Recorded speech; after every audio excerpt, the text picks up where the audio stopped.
ఈ లోకంలో ధనవంతులు అవ్వడానికి కోసం ఎన్నో ప్రయాసాలు పడుతూ ఉంటారు జనాలు. అది అలా అవ్వడానికి దేవుడి దగ్గర కూడా కాస్త కాలాన్ని గడుపుతారు. ప్రభువా మమ్మల్ని ధనవంతులు చేయి, గొప్పగా దీవించు, అన్నీ సమకూర్చు అనేటువంటి ఆలోచనతో ప్రభు దగ్గరకు, ప్రభు సన్నిధానానికి రావడం జరుగుద్ది. అయితే ఒక మాట చెప్పనానండి, మనము దేవుని సన్నిధానానికి వెళ్ళేటప్పుడు మనకు అవసరమైన వాటన్నిటినీ కూడా మర్చిపోకుండా దేవుని సన్నిధిలో ప్రార్థన చేస్తాం. దేవుడు అట్లాగే మన మీద కనికరం ఉంచి, మన మీద ఆయనకు ప్రేమ ఉంది కాబట్టి ఖచ్చితంగా అన్నీ దయచేస్తాడు. సరే, ధనవంతులు అవుతాం, అట్లాగే ఆశీర్వదించబడతాం, సమస్తము దేవుని దగ్గర నుంచి పొందుకుంటాం. తృప్తిగా జీవితాన్ని గడిపేస్తామా? మరి అవును, తృప్తిగానే గడిపేస్తాం, ఎందుకంటే ఏ కొదువ ఉండదు కనుక. అయితే దేవదేవుడు ఒక మాట చెప్పడానికి ఇష్టపడుతున్నాడు. ఏమిటంటే, తానే మన పోషకుడు. ఆ విషయాన్ని మాత్రం మనం ఎప్పుడూ గుర్తుంచుకోవాలి. ధనవంతుడైనా బీదవాడైనా ప్రభువు ఇవ్వకపోతే దేనికి మనం నోచుకోము.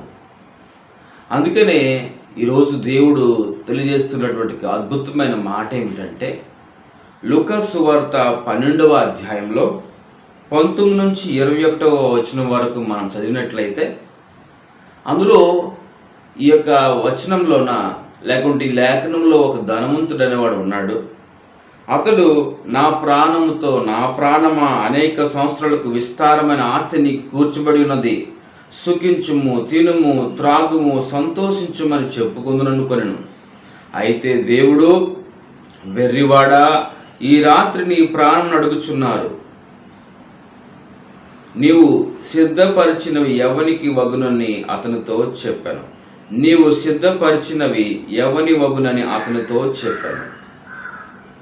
అన్నీ కూర్చుకున్నాడు. అయితే దేవుడే తన ప్రాణాన్ని ఒకరోజు అడిగితే రాత్రికి రాత్రి ఏం చేయగలుగుతాడు? పోనీ అతను సమకూర్చుకున్నవన్నీ కూడా ఎవరి సొంతం అవుతాయి, ఎవరికి చేరుకుంటాయి? ఆ విషయం కూడా ఎవరికి తెలియదు. సంపాదించుకున్నటువంటి ధనవంతుడికి కూడా బోధపడదు. కాబట్టి దేవుడు అక్కడ చెబుతున్న మాట ఏమిటంటే, 21వ వచనంలోన, దేవుని ఎడల ధనవంతుడి కాక తన కొరకే సమకూర్చుకున్నవాడు అలాగుననేయుడని చెప్పాను. దేవుడు మనల్ని ధనవంతులు చేస్తాడు, ఐశ్వర్యం ఇస్తాడు. ఐశ్వర్యం, ఘనతయు ఆయన దగ్గరే ఉన్నాయి. ఒకవేళ మనం అడిగినను దేవుడు ఇవ్వగలడు, ఇస్తాడు కూడా. అయితే దేవుడు కోరుకుంటుంది ఏమిటంటే, ఈ భూమి యందు మీరు ధనవంతులు కాకూడదని. ఈ భూమిలో అంటే ఈ ప్రపంచంలో మనం ధనవంతులు కాకూడదని. అలాని కాదు, అవుతాం, కాదనట్లేదు. అయితే ఒక మాట, దేవుని ఎడల ధనవంతుడు కావాలంటున్నాడు. Rich towards God is more important than rich towards the world. మనం ఈ లోకంలో ధనవంతులుగా అవ్వచ్చేమో, పరిగణించబడచ్చు, కానీ దేవుని ఎడల ధనవంతులు కావాలని దేవుడు కోరుకుంటున్నాడు. అప్పుడే తృప్తి, అప్పుడే ఆశీర్వాదానికి అర్థం ఉంటుంది. దేవుని ఎడల ధనవంతులు కావాలి. ఈ లోకంలో, ప్రపంచంలో ఎంతోమంది ధనవంతులుగా ఉన్నవారు, దేవుని నుండి పొందుకున్నవారు ఉన్నారు. అయితే వారు దేవుని ఎడల ధనవంతులై ఉన్నారా? దేవుని ప్రేమ ఎడల, దేవుని ప్రార్థించే విషయంలో, దేవుని విశ్వాసం ఉంచే విషయంలో, దేవుని దగ్గర ఒబీడియంట్గా ఉండే విషయంలో, దేవుని దగ్గర విధేయతగా ఉండే విషయంలో, ఎన్నో రకాలుగా దేవునికి సేవించే విషయంలో, దేవుడంటే భయభక్తులు కలిగే విషయంలో ధనవంతులై ఉన్నారా?